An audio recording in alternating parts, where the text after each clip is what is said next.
Mbah Tini terjebak.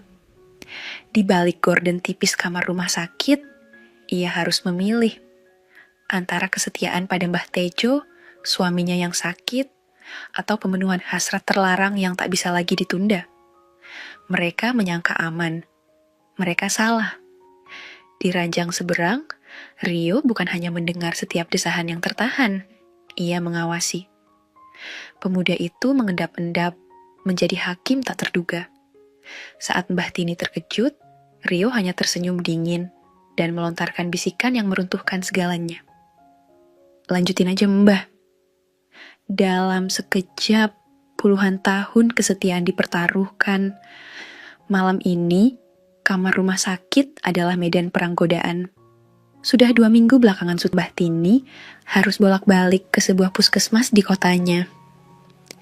Wanita berusia 50-an itu terpaksa seperti itu lantaran suaminya, Mbah Tejo, mengalami stroke ringan hingga beberapa anggota tubuhnya tak bisa digerakkan. Meski mengalami stroke serta kesulitan bergerak, pria yang sudah hampir setengah abad menjadi pasangan hidupnya itu cukup beruntung karena kondisinya sudah lumayan membaik. Hanya saja dokter masih belum memberikannya izin untuk pulang. Mbah Tini akui memang sedikit merepotkan karena harus membagi waktu antara menjaga sang suami dengan mengurus rumah. Malam hingga pagi hari di puskesmas, sisanya di rumah. Sementara anak-anak mereka yang sudah berkeluarga tak bisa setiap saat datang lantaran masing-masing berada di luar kota mengikuti suami mereka. Seperti malam-malam sebelumnya, Mbah Tini kembali menginap di puskesmas untuk menjaga sang suami. Kebetulan, ruangan sang suami cukup luas, di mana di dalam ruangan itu ada 4 dipan. Hanya saja masing-masing dipisahkan oleh gorden yang dapat ditarik untuk menutupi dipan lainnya. Fasilitasnya pun cukup lumayan, di mana ada lemari dan juga TV yang menggantung dari langit-langit, serta 2 kamar mandi yang dapat digunakan bersama oleh pasien lainnya. Saat itu, selepas Isya, Mbah Tejo kembali mendapat pemeriksaan rutin diikuti pemberian obat. Setelah itu, waktunya membersihkan diri. Sebenarnya, Mbah Tini bisa saja minta bantuan perawat untuk menyeka suaminya. Hanya saja dia merasa tak rela, dan sebagai bentuk pengabdian, maka dialah yang selalu menyeka suaminya. Usai menyeka Mbah Tejo, Mbah Tini pun mengajak ngobrol suaminya itu. Saat itulah, tiba-tiba saja sang suami meminta satu hal penting pada istrinya. Bu, udah hampir seminggu loh Bapak puasa. Bapak sekarang ingin gimana kalau kita... Mbah Tini yang mengerti ucapan suaminya itu pun sedikit kaget dan heran. Ih, Bapak ngomong apa toh? Lagi sakit kok, protes Mbah Tini. Di rumah kan bisa toh Pak, mungkin 3 hari lagi juga pulang. Walah Bu, kan cuma sebentar. Yang ini kan sehat Bapak, udah gak kuat nunggu 3 hari loh Bu. Mbah Tini, akui memang sudah seminggu lebih mereka tak menunaikannya. Dia sangat paham, sang suami memang memiliki keinginan yang cukup tinggi. Syukurlah suaminya itu tak pernah jajan di luaran, ya sepanjang yang dia tahu selama ini. Sebagai istri, Mbah Tini sendiri tak pernah merasa bosan memberikan hak itu pada sang suami. Toh dia juga cukup menikmatinya. Sayangnya, malam itu mereka bukan sedang berada di rumah. Apalagi di ruangan itu, mereka juga tak cuma berdua. Ada 1 pasien lagi yang baru masuk kemarin. Dan andai sang suami meminta sebelumnya, dia pasti tak akan menolaknya. Tutup aja gordennya Bu, terus jangan berisik. Memang benar mereka bisa menutup gorden, hanya saja Mbah Tini tak yakin bisa menahan seruannya. Meski begitu, suaminya terus membujuk, membuat Mbah Tini pun merasa tak tega. Gimana kalau Ibu lahap saja Pak? Nanti kalau udah di rumah baru Ibu kasih. Tawaran Mbah Tini pun diterima antusias oleh suaminya. Tak lupa Mbah Tini menarik gorden, lalu duduk di sebelah suaminya. Sesuai janji, Wanita tua itu pun melahap dan memberi perhatian pada perahu motor yang sebelumnya sudah Mbah Tejo siapkan. Menit demi menit pun berlalu. Mbah Tejo pun merasa jika istrinya itu begitu terampil. Bahkan tanpa disadari, keinginan Mbah Tini pun mulai hadir. Andai di rumah, dia pasti sudah mendayung perahu motor itu pada pelabuhan, melewati malam dengan riang dan penuh kenyamanan. Tapi rupanya, tanpa diketahui keduanya, teman seruangan dengan mereka ternyata menyadari kegiatan baik itu. Mereka tak tahu bahwa ternyata Rio, pemuda yang juga pasien di sana, memiliki pendengaran yang tajam. Awalnya, Rio hanya senyum-senyum saja. Dia pribadi sangat maklum. Dalam situasi yang sama, dan andai istrinya sendiri ada di sana, dia mungkin meminta hal yang sama. Sayang, istrinya baru akan mulai menemani besok siang. Rio sendiri sebenarnya bisa dibilang sedang tidak sakit. Dia di sana untuk menjalani pemulihan akibat kecelakaan beberapa hari yang lalu. Dan mungkin lusa sudah boleh pulang. Sejenak Rio mencoba mengalihkan pikiran dari seruan-seruan lirih itu, sayangnya dia gagal. Dia justru membayangkan jika seandainya Mbah Tini yang tengah memberi perhatian pada perahu motornya. Seketika itu, keinginannya pun hadir.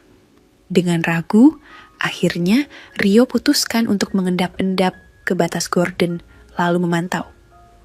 Sontak pemuda itu terkesima. Rupanya jauh lebih indah dari bayangannya. Seorang wanita tuanan, cantik tengah sibuk memberi perhatian pada perahu motor suaminya. Memang, pada awal perkenalan, Mbah Tini sudah membuat Rio kagum. Meski telah berusia 50 tahunan, tapi bagi Rio wanita itu masih nampak seperti usia 25 tahunan. Di balik penampilan sederhana, wanita itu pasti juga menyimpan keindahan lainnya. Diam-diam, Rio mencoba membandingkan Mbah Tini dengan istrinya sendiri. Dia akui istrinya memang tak kalah dengan Mbah Tini. Tapi, seperti kata orang, rumput tetangga memang tampak lebih hijau. Mbah Tini memang luar biasa. Betapa wanita itu sangat lihai memperlakukan perahu motor suaminya. Lihat saja ekspresi sang suami yang jelas begitu bahagia. Andai aja itu aku, gumam Rio dalam hati. Dan sontak, keinginan Rio kian meninggi. Pemuda itu bahkan nekat melatih jemawinya sambil memperhatikan Mbah Tini. Yuh! Saking hanyutnya, Rio tanpa sadar berseru. Memang hanya seruan kecil, tapi sayangnya seruan itu terdengar oleh Mbah Tini. Sekonyong-konyong wanita itu menoleh dan terbelalak dengan apa yang ditemui di belakangnya. Beruntung Rio buru-buru membungkam bibir Mbah Tini dengan telunjuk sebagai isyarat agar wanita itu tak bersuara. Selanjutnya, Rio mengangguk-angguk lalu tersenyum sebagai tanda minta maaf. Tapi anehnya Rio juga memberi isyarat pada Mbah Tini untuk melanjutkan kesibukan itu dengan suaminya. Tentu saja Mbah Tini marah. Berani sekali pemuda itu mengintip bahkan lancang meminta Mbah Tini untuk melanjutkannya. Seharusnya Mbah Tini mengadukan hal itu pada sang suami. Tapi dia takut lantaran nantinya malah jadi ribut dan mereka bertiga juga yang akan malu. Kenapa Bu? Kok berhenti? Tanya Mbah Tejo pelan. Gak apa-apa Pak, Ibu cuma kurang nyaman saja di sini. Saut Mbah Tini berbohong. Jangan gitu toh Bu, selesaikan dulu kerjaannya itu, kata sang suami. Sejenak Mbah Tini berpikir, lalu berkata, ya sudah, tapi Ibu pindah dulu ya. Mbah Tini akhirnya beranjak memutari melewati Rio yang masih mematung dengan senyum nakalnya. Sejenak dia melirik perahu motor pemuda itu. Meski pandangan itu sangat singkat, tapi rupanya mampu membuat Mbah Tini berdesir. Mbah Tini juga sempat memasang tampang murka pada pemuda itu. Dan di saat yang sama, wanita itu meraih gorden lalu berupaya menutupnya. Tapi justru ditahan pemuda itu. Ia bahkan juga ikut berpindah mengikuti Mbah Tini, lalu berdiri di belakangnya. Mbah Tini makin melotot, tapi Rio justru cengengesan. "Udah Mbah, lanjutin aja," katanya. Tanpa disuruh, Mbah Tini memang akan kembali menyenangkan suaminya. Tapi jangan harap Rio bisa memantau hal itu. Dia pun mengatur tempat agar tak terlihat pemuda itu, lalu lanjut menyenangkan sang suami. Setelah berpuluh-puluh tahun berumah tangga, Mbah Tini memang terbiasa seperti itu pada sang suami. Tapi baru saat itu pula ada orang lain yang ikut memantaunya, terlebih seorang pemuda. Tentu saja itu membuatnya jengah dan risih. Tapi entah kenapa juga ada perasaan aneh yang tiba-tiba muncul. Sebuah keinginan berbeda dengan yang selama ini pernah dirasakannya. Saat itu Mbah Tini justru sengaja sedikit menambah ritme perhatian pada perahu motor suaminya. Sehingga tak ayal seruan itu pun terdengar sedikit nyaring. Dengan begitu, Mbah Tini yakin jika Rio pasti mendengar dan makin kalang kabut karena keinginannya. Biar kapok, pikir Mbah Tini. Keisengan Mbah Tini itu pun makin bertambah. Yang awalnya tak ingin terpantau Rio, justru sengaja bergeser guna mempresentasikan kebaikannya. Wanita itu justru ingin pamer pada pemuda iseng itu. Sesekali ia menoleh ke arah Rio, melihat bagaimana ekspresi pemuda itu, dan rupanya keisengannya itu berhasil. Tapi lambat laun Mbah Tini justru terheran lantaran Rio tiba-tiba beranjak dan menghilang dari tempat semula. Apa dia sudah selesai ya? Pikir Mbah Tini dalam hati. Ia menduga Rio pastilah telah mencapai titik tujuannya. Kalau benar, pemuda itu jelas kalah jika dibanding suaminya. Tapi rupanya dugaannya salah. Ternyata keisengannya tadi justru menjadi senjata makan tuan. Saat Mbah Tini sibuk dengan perhatiannya, mendadak ada jemawi yang tiba-tiba mendarat pada dua benua belakang. Sontak Mbah Tini kaget lantaran tahu betul jika itu pasti Rio. Wanita itu ingin memberitahu suaminya tentang perlakuan baik pemuda itu, tapi dia ragu lantaran tak ingin terjadi keributan. Dia lalu coba menepis jemawi itu, tapi sayangnya gagal. Meski berusaha menghindar dengan menjauhkan benua-benua itu, tapi Rio tetap saja melanjutkan keisengannya. Tak ayal, akhirnya Mbah Tini pun menyerah, bahkan terpaksa membiarkan Rio berbuat baik lainnya. Mbah Tini berpikir, nanti ketika urusan dengan suaminya tuntas dan sang suami tertidur, dia akan langsung menegur pemuda itu. Iya, setidaknya begitulah rencana wanita itu. Namun, seiring perlakuan baik dari Rio, pikiran itu justru mereda, begitu juga kemarahannya. Di saat yang sama, Rio rupanya telah berhasil memindahkan segitiga bermuda Hindia Mbah Tini. Bahkan dengan sengaja, ia melajukan perahu motor dengan kecepatan sedang-sedang saja. Seruan kebaikan Mbah Tini pun bergema lantaran tak kuasa menerimanya. Bahkan lambat laun ia hanyut akan kebaikan yang diberikan pemuda itu. Sebenarnya Mbah Tini sudah berusaha menghindarinya. Akal sehat pun juga meminta agar perlakuan baik itu berhenti. Tapi nuraninya justru berkata lain. Semakin ia menolaknya, maka semakin pula ia menginginkannya. Sementara Rio sendiri memang tak berniat untuk berhenti. Dia ingin menuntaskan kebaikan itu, apalagi Mbah Tini pun lambat laun menerimanya. Mbah Tini pun kian bingung dengan perasaannya. Setelah berpuluh-puluh tahun menjaga kesetiaan, akhirnya malam itu dia tak bisa lagi menjaganya. Tentu saja dia merasa sangat bersalah, tapi hal itu sebanding dengan keindahan dan kenyamanan yang didapatnya. Lambat laun Mbah Tini mulai membandingkan antara suami dan pemuda itu. Dan harus diakui, jika Rio memang lebih unggul lantaran usianya yang masih muda dan juga spiritnya. Mbah Tini benar-benar tak pernah membayangkan jika ia akan membantu dua perahu motor dalam waktu yang bersamaan. Meski begitu, Mbah Tini berusaha bersikap biasa di depan suaminya. Sampai beberapa waktu lamanya, "Bapak hampir tiba, Bu," kata Mbah Tejo. Dan akhirnya tibalah sang suami pada tujuan dengan meletakkan pundi-pundi pada tempatnya. Seiring sampai Mbah Tejo, laju angin pria itu pun kembali teratur. Dan mungkin karena sudah tercapainya tujuan serta pengaruh obat yang diminum sebelumnya, akhirnya pria itu pun terlelap. Dengan tidurnya sang suami, Mbah Tini sadar bahwa sekarang dia bisa menghentikan kebaikan yang sedang dialaminya.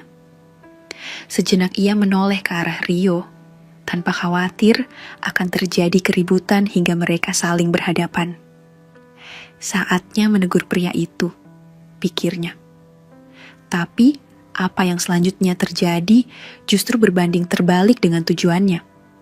Bukannya menegur pria itu, Mbah Tini justru menunduk malu lantaran terkesima dengan pesona pemuda itu. Dengan wajah merona layaknya gadis remaja, Mbah Tini justru tak menolak saat pemuda itu meraih dagu lalu merapatkan diri. Seketika ada desiran tatkala Mbah Tini menyadari sambutan dari Rio diaturkan padanya. Kala itu terjadi, dunia sekitar seakan mengabur lalu menjadi gelap. Rio berusaha membawa Mbah Tini kembali hanyut akan nirwana. Sambutan yang diberikannya justru kian membawa Mbah Tini terlena, bahkan antusias membalasnya. Tapi anehnya, di tengah kebaikan itu, tiba-tiba Rio mendadak menghentikannya. Sekonyong-konyong Mbah Tini pun kaget, antara lega dan kecewa. Mbah Tini berdiri bergeming, terus menatap Rio yang memandang dalam senyuman. Tak ayal, wanita tua itu kembali gemetar tatkala Rio mencoba meletakkan kabinet serta segitiga bermudanya sendiri. Sontak netra Mbah Tini tertuju pada perahu motor yang kian siaga akibat kebaikan mereka tadi. Dan ketika Rio hendak kembali merapatkan barisan, bersamaan dengan itu pula mendadak Mbah Tini tersadar dari angan-angannya. Wistona, Rio. Rio yang tahu jika perkataan itu hanya basa-basi semata, justru kembali memberi sambutannya. Dan rupanya, benar saja dengan apa yang Rio kira, Mbah Tini bahkan tak mencegah saat ia menawarkan wanita tua itu untuk pindah ke tempat yang lebih leluasa. "Gek, kemana ini nak?" Rio menambah kata pemuda itu sambil menunjuk di depan pasien tempat ia semula berada. Akhirnya, Mbah Tini pun mengikutinya. Dan ya, untuk kesekian kali, Mbah Tini hanyut akan kebaikan yang diberikan pemuda itu. Dia seharusnya bisa menghentikannya, tapi nuraninya berkata lain. Mbah Tini kalah dan justru mengikuti kata hatinya. Ingin Mbah Tini berseru tatkala kebaikan itu kembali terlaksana, tapi hal itu sama saja mengundang bencana. Akhirnya, Mbah Tini hanya bisa membatin dengan ketangkasan dan ketekunan pemuda itu.